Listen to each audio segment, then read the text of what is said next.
Hey everyone, how you doing? I'm Lazlow, the MST guy, and welcome to the show.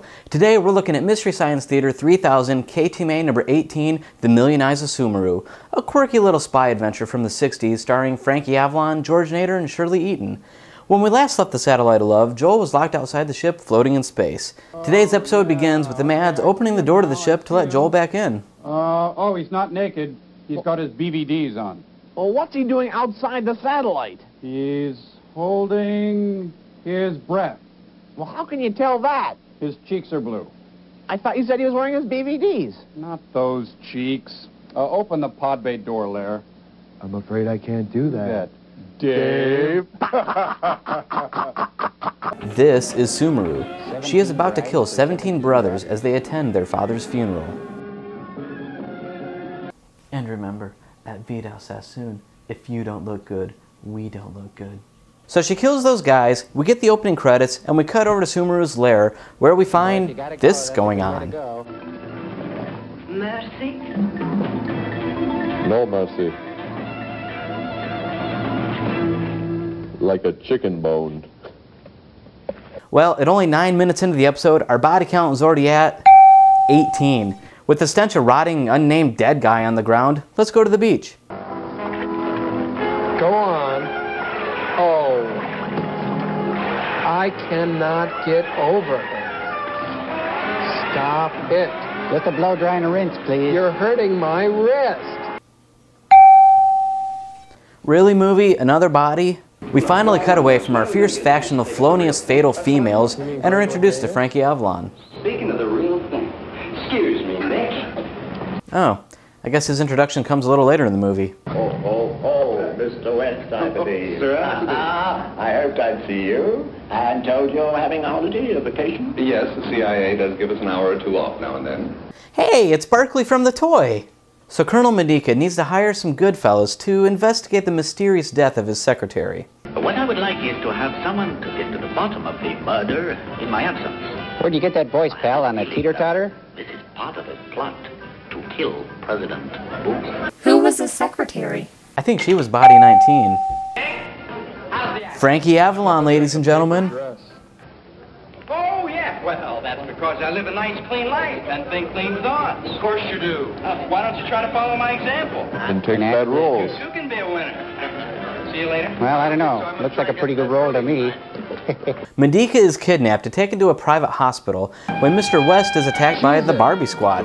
Short sheet his bed before he finds out. Thankfully, Frankie followed West and was able to save him from the peril he was about to endure. What about the Colonel?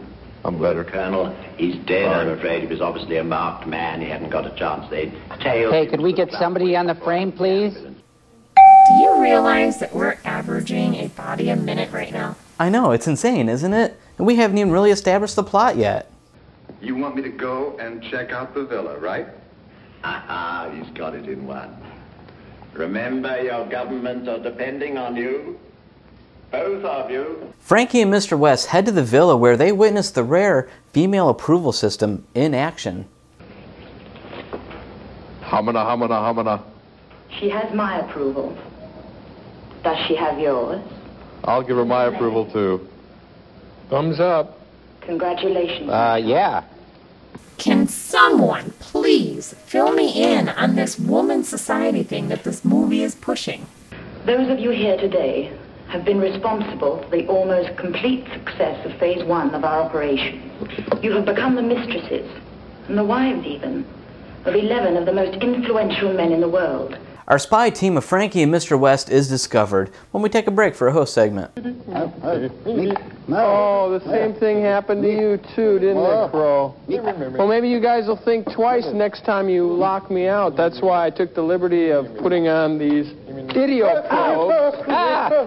Oh, it feels so good when the pain stops. It was almost worth it.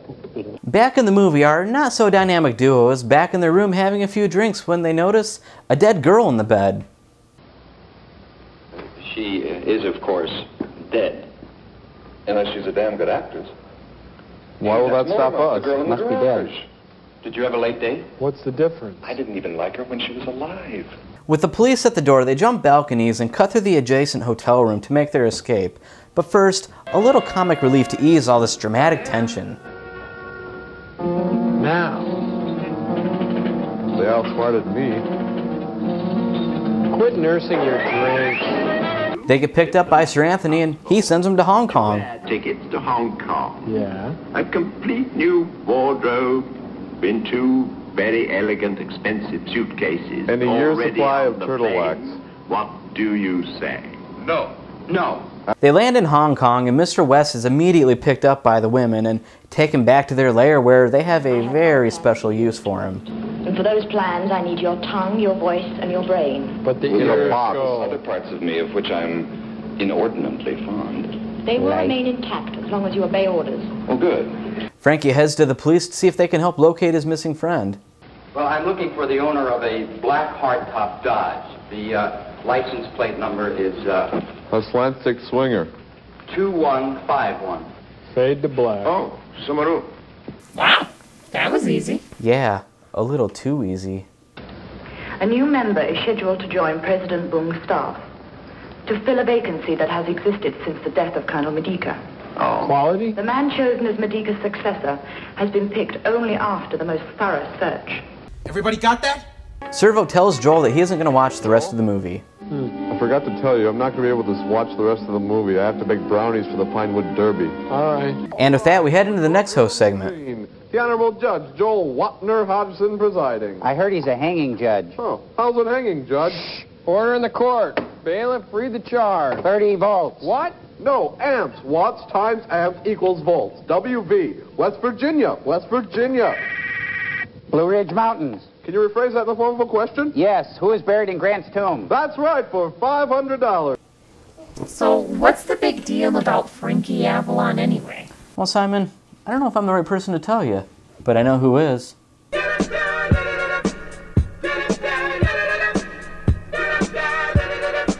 Hey everyone, welcome to another edition of Learning with Lazlow. Frankie Avalon.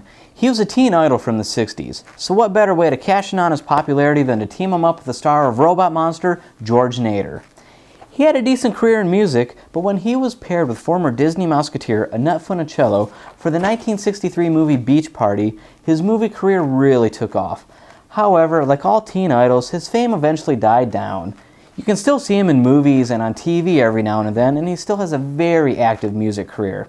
Well, that's it for this edition of Learning with Lazlow. We'll see you next time. After a brief chat with Klaus Kinski, Mr. West heads over to Sumuru's house. I've set up a world that exists without men, Nick. Well, good for you. What about those long, lonely winter nights? It is a joke to you. But even for a woman as strong and as self-sufficient as I, there are lonely nights. Next, Klaus Kinski is killed by an assassin.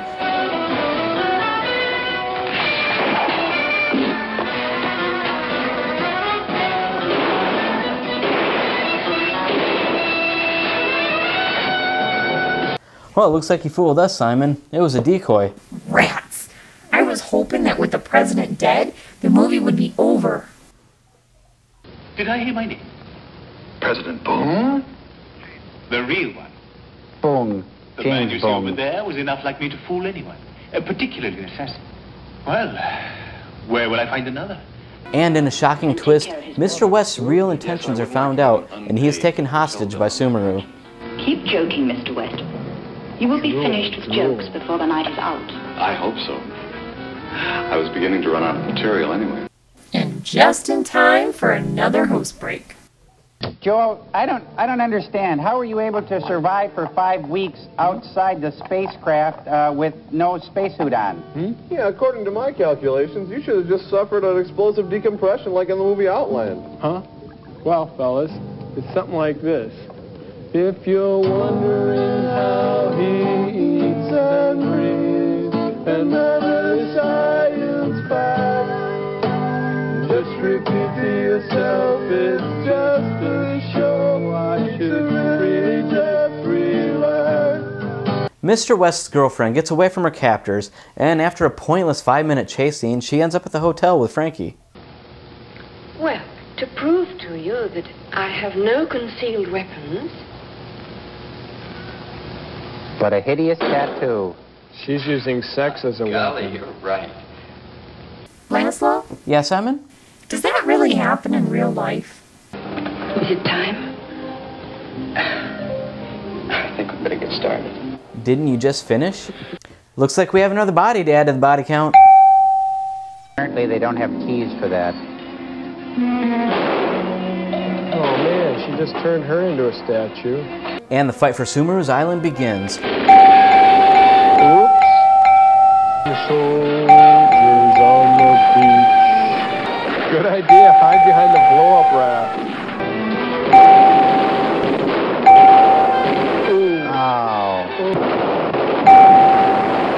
We haven't checked in with Mr. West in a while. Let's see how he's doing. Oh, great. He seems to be doing fine.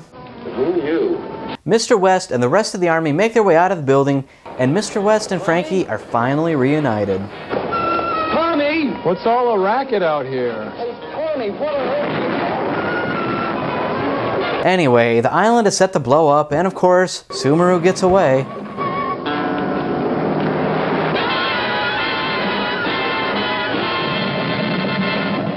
Cave of the Unknown. The credits roll, and so Joel and Crow leave the theater for the final host segment. Okay, mount servo's broken, so I'm moving it for him. Anyway, Too bad. we've got 900 people in the fan club. Please write in if you want to become a member. You get the membership card, the bonding polymer, the newsletter, and the bonding polymer is the newsletter. So there you have it. Mystery Science Theater 3000 KTMA number 18, The Million Eyes of Sumuru. A pretty bland movie with bland acting and an equally bland plot. This quirky little spy adventure was based on a series of novels written by Sax Rohmer. Shirley Eaton, who played the title character of Sumuru, is probably known best for her role in the James Bond film Goldfinger. Overall, this isn't a bad episode of Mystery Science Theater. The riffing was okay and the host segments were okay, but like the movie that they were watching, nothing really stands out in this episode. In my next episode, I'm going to be looking at Mystery Science Theater 3000 KTMA number 19, Hangar 18, the 1980 film about UFOs starring Gary Collins and Darren McGavin. If you have any questions or comments, you can email me at laslowmstguy@gmail.com or head over to layoffproductions.com. You can also check me out on Facebook. So until next time, I'm Lazlow, the MST Guy, and I'm your host for all things Mystery Science Theater 3000. Say goodnight, Simon. Good night, Simon. See you, everybody.